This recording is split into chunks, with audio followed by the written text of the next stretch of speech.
श्री कृष्णाय नमः। श्री गोपीजन वल्लभाय नमः। श्रीमदाचार्य चरण कमलेभ्ये नमः। श्री गुसाई जी परम दयालवे नमः। श्री गुरुवे नमः। अपने माथे बिराजते सेव्य स्वरूपाय नमः। सर्व वैष्णव ने जय श्री कृष्ण। આપણે દિનકર દાસ શેખની વાર્તા સાંભળતા હતા તો એમના મોટા ભાઈના લગ્નમાંથી એ પાછા આવી ગયા અને બધા વસ્ત્ર આભૂષણ બધું કોઈક કથાકારને આપી દીધું. એટલે ઘરમાં બધા જ લોકો એમને ખૂબ ગુસ્સો કર્યો, માર માર્યો, રૂમમાં પૂરી રાખ્યા, છતાં એમણે કીધું નહીં કે બધા વસ્ત્ર આભૂષણ કયા કથાકારને આપી આવ્યા. છેવટે એમના પિતાએ એમને ઘરમાંથી કાઢી મૂક્યા અને તે આમ તેમ ફરતા ફરતા એક દિવસ એમને અચાનક કૃષ્ણદાસ મેઘન સાથે મેળાપ થઈ ગયો અને વાતોમાં કૃષ્ણદાસ મેઘનને ખબર પડી કે એમને કથા સાંભળવાનું એટલે કથા શ્રવણ કરવાનું ઘણું વ્યસન છે. એટલે કૃષ્ણદાસે કહ્યું કે અમારા ગુરુ શ્રી વલ્લભાચાર્ય છે, એમના મુખેથી આપ કથા સાંભળવા મારી સાથે ચાલો. એટલે કૃષ્ણદાસ મેઘન એમને શ્રી વલ્લભની કથા સાંભળવા માટે લઈ આવ્યા અને એ કથા કરતા હતા તેમણે કથા સાંભળતા ત્યાં ઊભા રહ્યા અને કથા સાંભળી અને જેવી કથા પૂરી થઈ ત્યાં શ્રી વલ્લભે સામેથી એમને કહ્યું કે આવો દિનકરદાસ, દિનકર શેઠ પધ આવો. તો દિનકરદાસને એકદમ આશ્ચર્ય થયું કે અરે હું તો પહેલી જ વાર એમને મળું છું, કોઈ દિવસ અમે એકબીજાને જોયું નથી, મળ્યા નથી, છતાં એમણે મને નામથી બોલાવ્યો અને ખૂબ આદર સહિત સન્માન સહિત મને આવકાર્યા.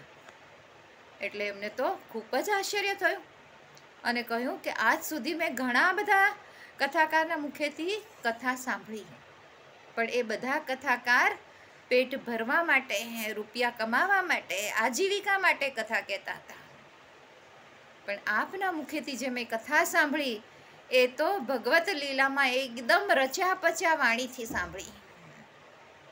એટલો અલૌકિક અદ્ભુત આનંદ આપની વાણીથી કથા શ્રવણ કરવામાં થયો છે. એટલે ગાગરમાં સાગર જેવું આટલી અમસ્તી કથામાં જાણે આખું અમૃત આપે ભરી દીધું છે. અને આપ મારી આ જે કથા શ્રવણ કરવાની આસક્તિ છે એ આસક્તિને લીધે જ હું આપ સુધી અહીંયા ખેંચાઈને આવ્યો છું.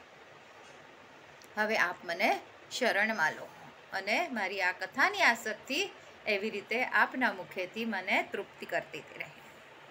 નિત્ય કથા આપ મને સંભળાવજો.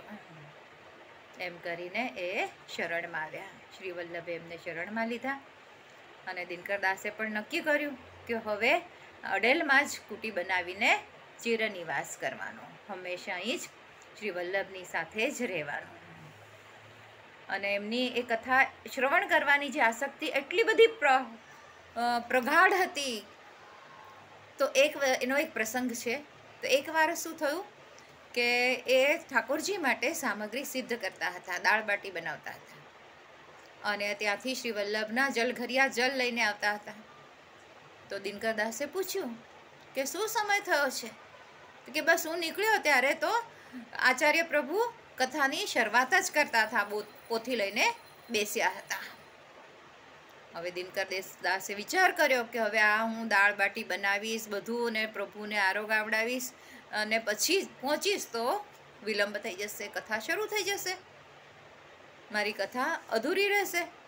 એટલે જલ્દી જલ્દી પ્રભુને સ્મરણ કર્યા માનસીમાં અને કાચી દાળ બાટી જ આરોગીને આવી ગયા. અને કથા પૂરી થઈ પછી શ્રી વલ્લભને આ વાત ખબર પડી કે આજે દિનકરદાસ કાચી દાળ બાટી ખાઈને આવ્યા છે. હવે કાચી સામગ્રી તો પ્રભુને ધરાય નહીં, એટલે મનથી પ્રભુનું સ્મરણ કરી અને પોતે આરોગીને આવ્યા. ત્યારે શ્રી વલ્લભે કહ્યું કે આજ પછી જ્યાં સુધી તમે નહીં આવો ત્યાં સુધી હું કથાની શરૂઆત કરીશ નહીં, આપની રાહ જોઈશ અને ત્યાર પછી જ હું કથા પ્રારંભ કરીશ. આપ સુખેથી પ્રભુને આરોગાવીને પ્રસાદ લઈ અને પછી આવજો. પણ એ દિવસથી દિનકરદાસ હજી વહેલા ઉઠીને બધું સેવામાં વ્યવસ્થિત રીતે પહોંચીને જલ્દી જલ્દી બધું કથા શ્રવણ કરવા આવતા, કેમ કે મારા લીધે શ્રી વલ્લભને ગુરુને કથા કહેવામાં વિલંબ ન થવો જોઈએ. એવી રીતે એમની આ આસક્તિ એટલી દ્રઢ હતી. પછી એકવાર એમ બન્યું કે હવે ચલો આજનો પ્રસંગ અહીંયા જ આપણે પૂરો કરીએ. આવતા વખતે એના આગળનો એક પ્રસંગ લઈશું. સર્વ વૈષ્ણવને જય શ્રી કૃષ્ણ. આજના મારા આ વચનોને પ્રભુ ચરણોમાં સમર્પિત કરું છું. કૃષ્ણાર્પણમસ્તુ. સર્વ વૈષ્ણવને જય શ્રી કૃષ્ણ. ભૂલ ચૂક થઈ હોય તે માટે ક્ષમા ચાહું છું.